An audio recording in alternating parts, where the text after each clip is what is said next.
Hey guys, what is up and welcome back to my channel. Another day, another drama, and today we're going to be talking about the drama between Keemstar of Drama Alert and Ethan Klein from H3H3. I've been waiting to put out this video because Keemstar said that he was going to release 2 videos addressing everything that Ethan said in his first video, and he finally released that second video today. But before we get into that, if you haven't seen my previous video titled Jeffree Star Did This to Petty Paige, I will link that up in a card over here as well as down in the description down below, so definitely make sure you go and check that out as well. Alright, let's go ahead and get on into the drama.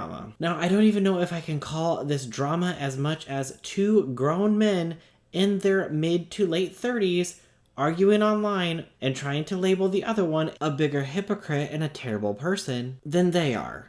Now, all of this started out the other day when Ethan from H3H3 uploaded this video titled Content Nuke Keemstar, which I'm going to believe is a play on Content Cop that iDubbbz used to do. Now, before we get into the details of what was in this video, I do want to put out a trigger warning that there is some talk about self-harm in this video, so if that is something that you are not comfortable with, please click off this video now. Alright, so in this 46-minute video, Ethan lays out a bunch of things that Keemstar has done in his past, which include the following. He told another content creator that he couldn't wait to report on his death. He accused a content creator of false pedophile accusations. He openly admitted to doxing and has no problem with it because he says that he runs a news program, so he has to dox people all the time. I'm sorry, but just because you run a news program doesn't mean you need to be giving out people's phone numbers, their parents' phone numbers, their spouse's phone numbers, their addresses, none of that information. He mocked a content creator by the name of Basher's suicidal tweets. Keemstar also believes that mental health issues aren't real and that you're just weak. He mocked Etika's manic tweets and then invited him on for an interview, where he told him that if he believes that this life is just a simulation, then why don't you just go jump off a cliff? He released the name of the mental hospital where Etika was. You could have just said, hey, Etika's in a mental hospital. But no, you had to release the actual information of which hospital he was in. He also constantly harassed FouseyTube, who ended up having a manic breakdown as well due to Keemstar's harassment. He then accused Ethan of stealing hundreds of thousands of dollars from the Payday 2 downloadable content that they made for him. And the biggest thing that Keemstar had an issue with was the fact that Ethan kept mentioning G Fuel, which is one of Keemstar's sponsors.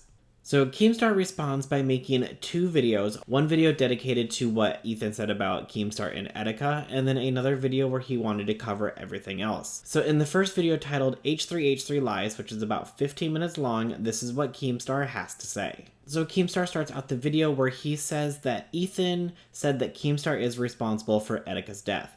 Now, nowhere in the video did Ethan actually say that Keemstar was responsible for Etika's death. Was it something that he did technically imply? Absolutely. But did Keemstar physically cause Etika's death? No. Did the things that he say and do towards him help contribute to that? It's possible. Now, Keemstar can say, like, you can't put this blame on me, but the thing is that you can put the blame on somebody that pushes somebody to do something. The biggest case in history would be Charles Manson. He did not commit any murders himself, but he was sent to jail for a life sentence for the murders that happened. There's also been people who have been charged for online bullying, for manslaughter, and for murder when somebody that they were bullying ended up committing suicide. So it is something that has progressed into online bullying that you can actually be charged with a crime if all the evidence supports that. Keemstar then brought up that fact that Ethan also did a podcast about FouseyTube when he was having his manic episode as well, and then called him a hypocrite because of it. And then he showed clips of that. Now, later on in the video, Keemstar goes on to say stuff about how people just cherry pick things to frame a narrative, and that's exactly what Keemstar did when he was talking about how Ethan did his content on FouseyTube when he was having his manic break. If you go into the actual full clip of what Ethan was saying, he was saying, okay, this guy definitely needs help. He's having a manic episode. He needs to get some help, opposed to just making fun of him, which is what Keemstar was doing. And then in this video, Keemstar addresses that Ethan went after his sponsor G Fuel in his video. And Keemstar says that this is an absolute YouTube first, that nobody has ever gone after somebody's sponsors before, and he can't believe that he did that. That he has ushered in this new wave of people being able to go and attack people's sponsors to take money away from them. Now, the thing is though, is that this is not a YouTube first, because Ethan releases another video after this where he shows Keemstar talking about another creator and saying, How do these people still have sponsors? These people should not be getting sponsors. We need to contact their sponsors and tell them that they need to stop sponsoring these creators. So no, Keemstar, this wasn't a first in the YouTube history. You were probably actually one of the first people who did it years ago, and now it's being done to you. Although you do have millions of dollars, I'm sure it still does sting that you lost the sponsor. Now, Keemstar does say in the video that he called up G Fuel and he walked away because he didn't want them to get any hate.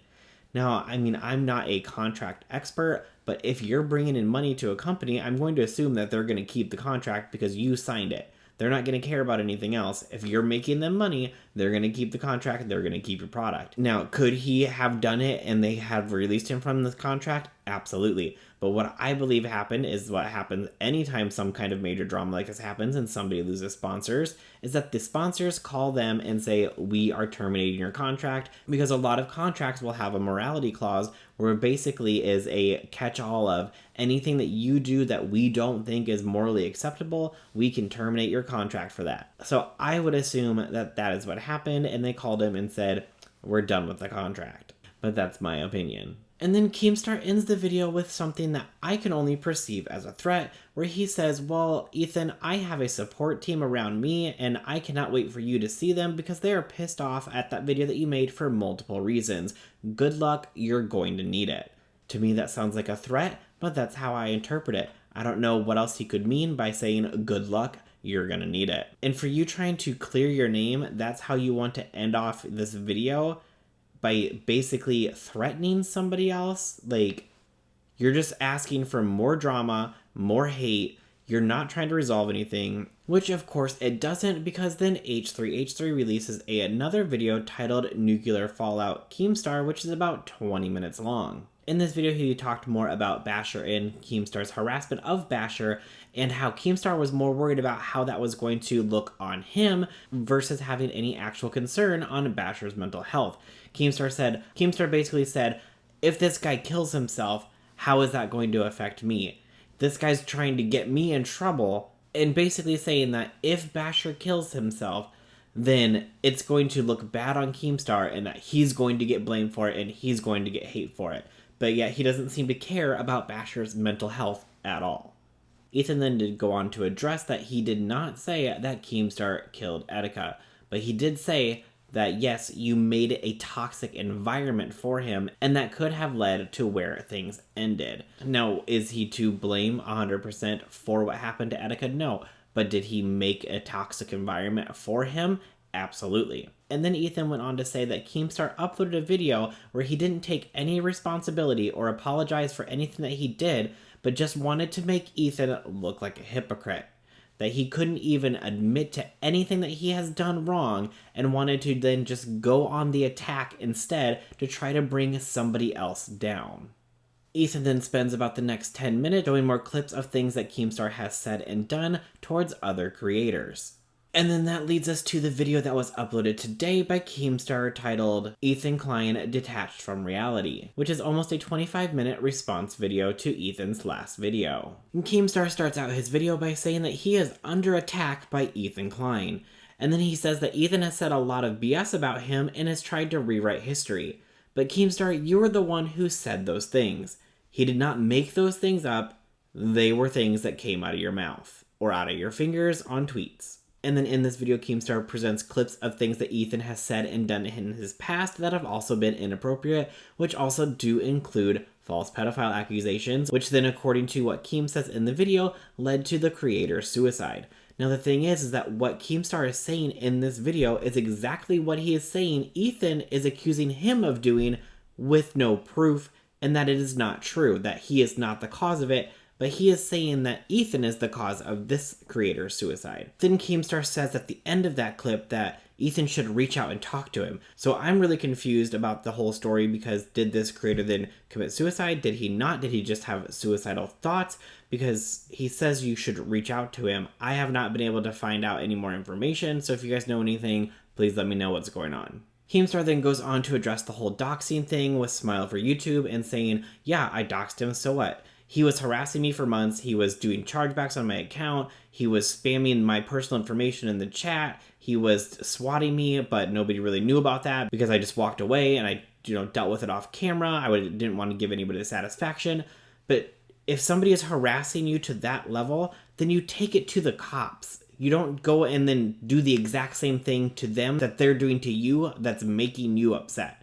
Like the fact that he's spamming this information, he's releasing your public information, he's sending the cops to your place, then you turn around and do the exact same thing to him and release his information, and that way people can do it to him.